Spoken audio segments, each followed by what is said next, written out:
sou a doutora Elaine Cruz. É um prazer estar com você para que a gente possa conversar um pouco mais sobre equilíbrio emocional, tão importante para a nossa vida. E claro, você já sabe, nós estamos conversando sobre equilíbrio emocional à luz da Bíblia, à luz do fruto do Espírito Santo, que são sementes que o Espírito Santo nos concede, para que nós possamos fazer frutificar em nós todas as virtudes deste fruto tão importante para a nossa vida e para a nossa salvação.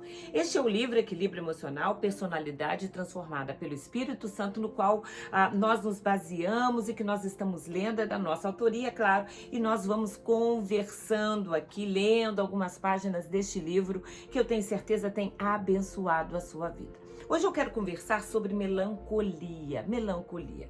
Quando a gente fala de tristeza, nós estamos falando de uma emoção que faz parte do nosso cotidiano. A gente pode ficar triste por uma situação que não acontece, por algo ou por algo que acontece. A gente pode ter tristeza por conta de algo que alguém nos fala, que alguém nos diz, expectativas frustradas, tantas situações que podem trazer tristezas, tanto realizadas por nós quanto realizadas por outras pessoas.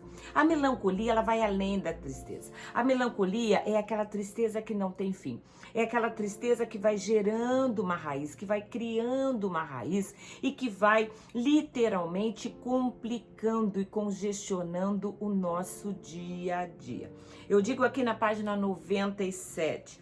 Enquanto a tristeza tem uma causa específica e racional, quando nós estamos tristes e as pessoas perguntam por quê, a gente sabe dizer, a tristeza tem uma causa.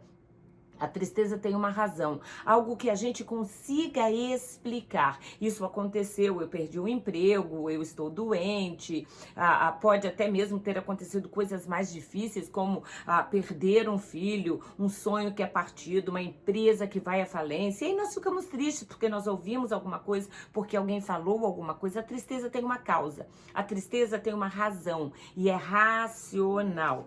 Enquanto a tristeza, portanto, tem uma causa específica e racional, a melancolia é um estado psíquico de uma tristeza contínua com ou sem uma causa. Às vezes aconteceu, por exemplo, o fim de um casamento, a perda de um filho, o luto por alguém que a gente ama, um emprego que a gente perde, uma situação que nos acontece. Existe uma causa. Só que a gente percebe que aquela causa, ao invés da gente ir literalmente tirando o peso dela, ou ela for ficando um pouco menos pesado e complicado ao longo dos dias, aquilo vai se agigantando dentro da gente, aquilo vai crescendo dentro da gente, de tal forma que a gente mesmo percebe que aquilo está irracional, que aquilo já passou do bom senso, aquilo está se complicando e complicando a nossa vida, complicando o nosso sono, complicando a nossa alegria. A melancolia pode durar dias ou meses e é considerada por muitos médicos o primeiro estágio da depressão. Eu digo aqui na página 97, mesmo em situações em que a mente conclui que tudo que estamos fazendo no momento é em vão, de modo que nada está mudando, ainda assim nós precisamos prosseguir. A melancolia, ela vai gerando uma raiz. A melancolia vai fazendo com que a pessoa vá se tornando melancólica. E aí ela começa a ver tudo de uma forma diferente, ela começa a ver tudo de uma forma negativa. Não há mais motivação, não há mais vontade de fazer as coisas. Ela vai perdendo a alegria de estar com as pessoas que ela ama. A melancolia, na realidade, ela vai se instalando. E por ser, nós colocamos sempre assim, o primeiro estágio de uma depressão, é algo que as pessoas começam a perceber. O brilho vai se perdendo, o brilho do olhar, a alegria, a pessoa vai ficando mais quieta, a pessoa vai se afastando dos amigos, ela vai gerando um movimento de solidão, de isolamento.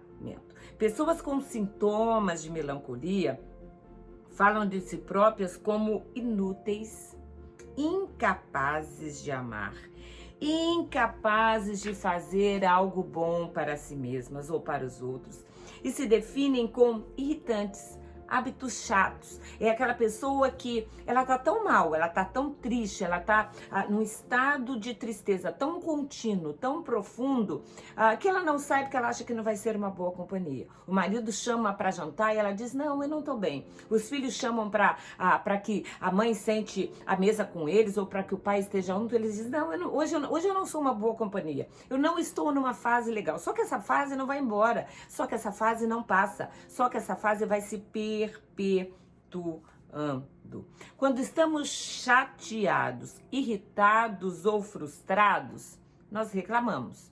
E aí a gente reclama um pouquinho ainda antes da melancolia. A gente reclama porque tá chateado, alguma coisa aconteceu no dia, aconteceu no trânsito, e aí a gente reclama. A gente não deve, a gente sabe que não é bom reclamar, a gente sabe que não pode ter o hábito de reclamar, mas nós reclamamos, o trânsito estava chato, aconteceu uma situação no trabalho que foi complexa, um grande problema que a gente teve que resolver naquele dia, a gente reclama. Mas quando estamos melancólicos, a gente lamenta.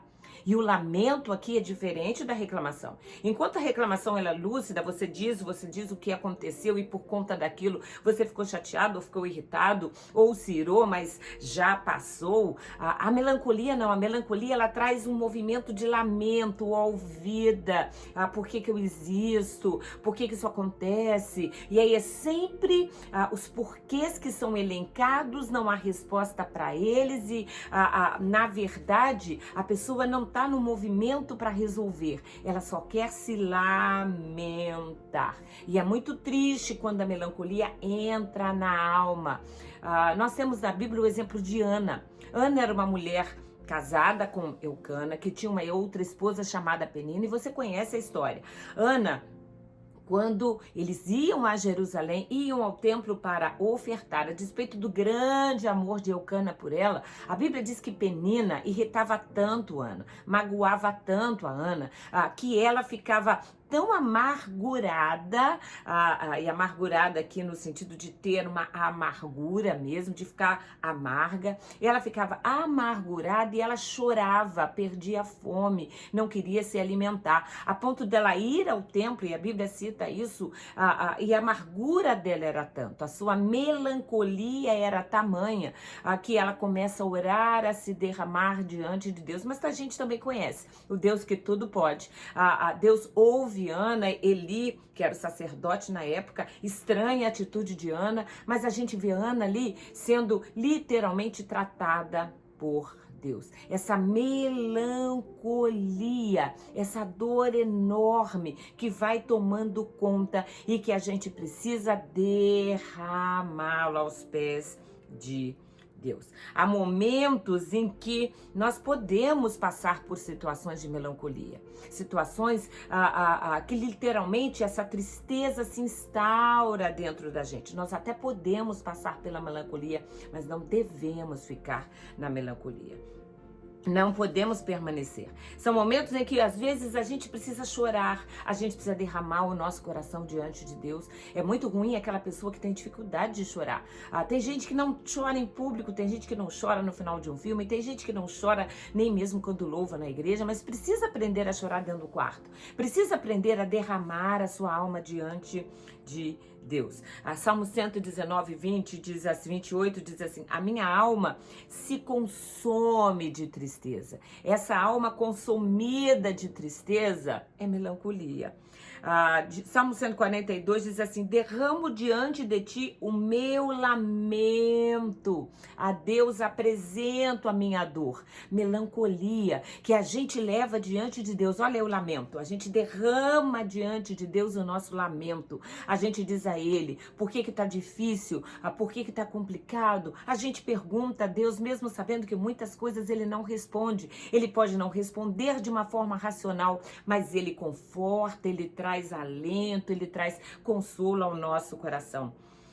Salmo 55:17, a Bíblia diz assim: à tarde, pela manhã e ao meio-dia eu choro angustiado. Há momentos que são exatamente assim.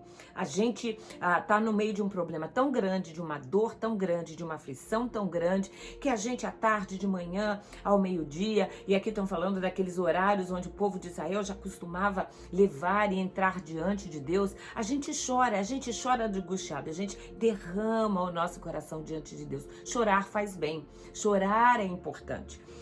Meus olhos se turvaram de tristeza, o meu corpo não passa de uma sombra. Jó falando. E Jó se lamenta, Jó chora, sem pecar. Lamentação no sentido de dizer, ó Deus, como tá doendo, Senhor, como tá machucando, meu Pai, como é que eu estou. É muito melhor levar esse lamento diante de Deus. Se lamentar para pessoas que não podem fazer nada, que muitas vezes vão olhar para você e vão dizer, nossa, sai disso, para com isso. Ou se lamentar para outras pessoas que vão dizer, olha, vem cá, chora mesmo, esbraveja mesmo, Deus não cuida de você mesmo, que trazem às vezes palavras que vão nos afastar mais ainda de Deus. Se é para levar lamento, leva adiante de Deus. Jeremias fez isso. Nós temos na Bíblia um livro sobre lamentações, lavando o coração. Nós somos humanos, nós somos frágeis, nós sofremos, nós literalmente podemos estar num estado de melancolia, de uma tristeza profunda. Lamentações, e a gente acabou de falar de Jeremias 2:11, ele diz assim, meus olhos estão cansados de chorar. Minha alma está atormentada, meu coração se derrama. Há momentos em que a nossa alma está atormentada. Pode ser que você esteja passando por um desses momentos. Tranca a porta do seu quarto e chora diante de Deus. Coloca diante dele as suas dores. Coloca diante dele a sua tristeza. Mesmo que você esteja vivendo uma situação em que você não consegue nem identificar mais a causa, ou a causa está lá atrás e você nem consegue mais explicar, se posicionar frente a tantas questões na sua mente, ainda assim, coloque-as diante de Deus. O mesmo profeta Jeremias, no capítulo 3, ele diz, olha, eu me lembro da minha aflição, eu lembro da minha dor, mas eu quero trazer à memória aquilo que me dá esperança. Eu quero aprender a sentar, a ficar em silêncio, a colocar a minha boca no pó e a esperar tranquilo a salvação do Senhor. Eu gosto dessa expressão, esperar tranquilo. Não é esperar brigando, tirando todo mundo do sério, perdendo a paciência, afrontando Deus. É esperar com tranquilidade pela salvação. Enquanto a gente chora, a gente espera. Enquanto a gente ora, a gente espera. Enquanto a gente clama, a gente espera. Enquanto a gente leva o nosso lamento diante de Deus, a gente espera. A gente espera com tranquilidade. A gente espera com paz. A gente espera em silêncio. A gente fica quieto diante da afronta e da calúnia mentirosa. A gente aguarda em silêncio quando os sentimentos ainda estão confusos, quando o coração ainda sangra. A gente espera sem pressa o remédio fazer efeito, a nossa vitória chegar, aquela pessoa perceber o que ela fez e mesmo que ela não perceba e não volte para pedir perdão, o nosso coração fica limpo. É isso que a gente precisa. Aprender a esperar tranquilo. Manter o silêncio, página 100.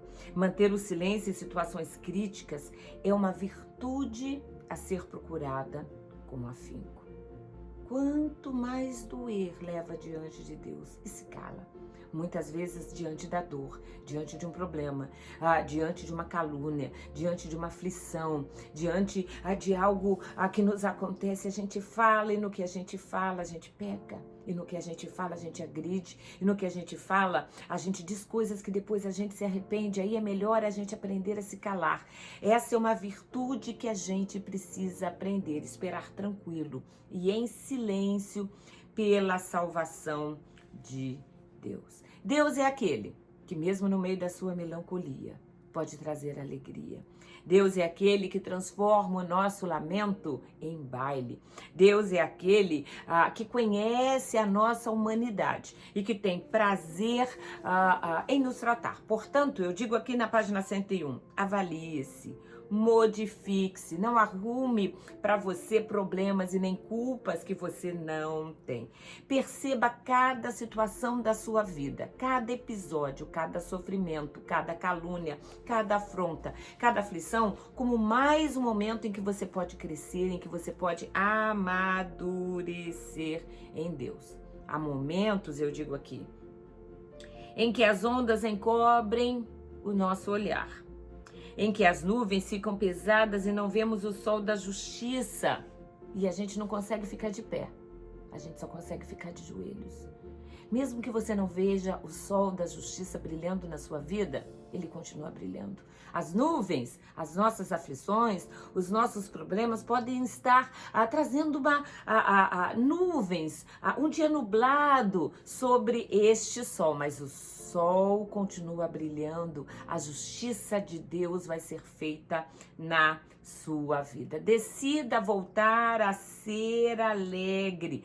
Jó 16 diz assim, Jesus dizendo, vocês se entristecerão, mas a tristeza de vocês se transformará em alegria. Mesmo a sua melancolia, mesmo essa dor contínua, ela vai passar. O sol da justiça vai brilhar. Então se esforce, volte a sorrir, vista as suas melhores roupas, faça guerra de travesseiros com seu filho, volte a fazer cócegas na sua esposa, volte a acreditar que a justiça de Deus vai alcançar, vai irradiar sobre você. Deus abençoe muito a sua vida. Afaste a melancolia do seu coração e goze da paz e da alegria que só o Senhor pode dar para você.